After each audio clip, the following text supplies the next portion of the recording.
আল্লাহ আমার এই যাত্রা পথে খিজির আলাইহিস সালামকে আমার সঙ্গী করে দিন, হযরত আলী রাদিয়াল্লাহু তাআলা আনহুকে করে দিন আমার পথ প্রদর্শক। এই যাত্রা আমাদের, আর জয় আল্লাহর।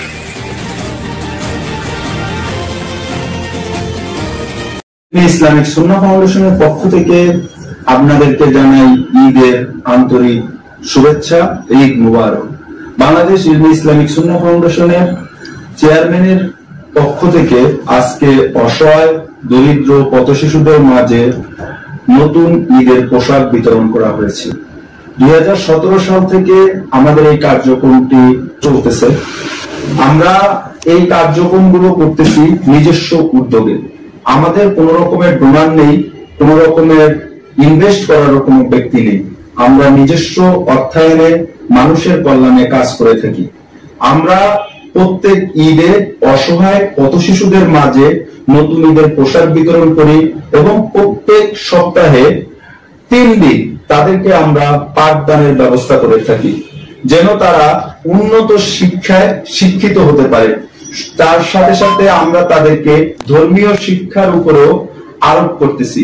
এই জন্য আমরা একজন মাওলানাকে এই কার্যক্রমের সাথে যুক্ত করেছি, যে কিনা প্রতি সপ্তাহে 1 ঘন্টা এইসব পথশিশুদেরকে ক্লাস করার ব্যবস্থা করে দিয়েছে।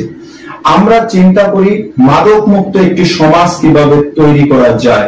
আমাদের 2017 সাল থেকে 2025 সাল অবধি আমাদের প্রায় 500-র উপরে বাচ্চা নিয়ে কাজ করা হয়েছে, যাদের মধ্যে থেকে আমরা 50 জন মাদকাসক্ত বাচ্চাকে নতুন জীবন দান করতে পেরেছি এবং তাদেরকে আমরা টেকনিক্যাল কাজে যুক্ত করতে পেরেছি। কেউ অটো রিকশার কার্যক্রম করে, কেউ কিনা যে সব ইলেকট্রিক্যাল দোকান আছে, চায়ের দোকান আছে, এদেরকে আমরা ওখানে কার্যক্রম করেছি। আমাদের এই উদ্যোগের মাধ্যমে যদি দেশের এই বিত্তবানরা হাত বাড়িয়ে দেয়, তাহলে আমাদের এই কার্যক্রমটি পুরো দেশব্যাপী বিস্তার লাভ করবে। আমরা ভবিষ্যতে পরিকল্পনা করেছি আমরা সুন্নতে খাতনা দেশব্যাপী চালু করার জন্য। অসহায় গরিবের মাঝে আমরা ফ্রিতে সুন্নতে খাতনার ব্যবস্থা করব।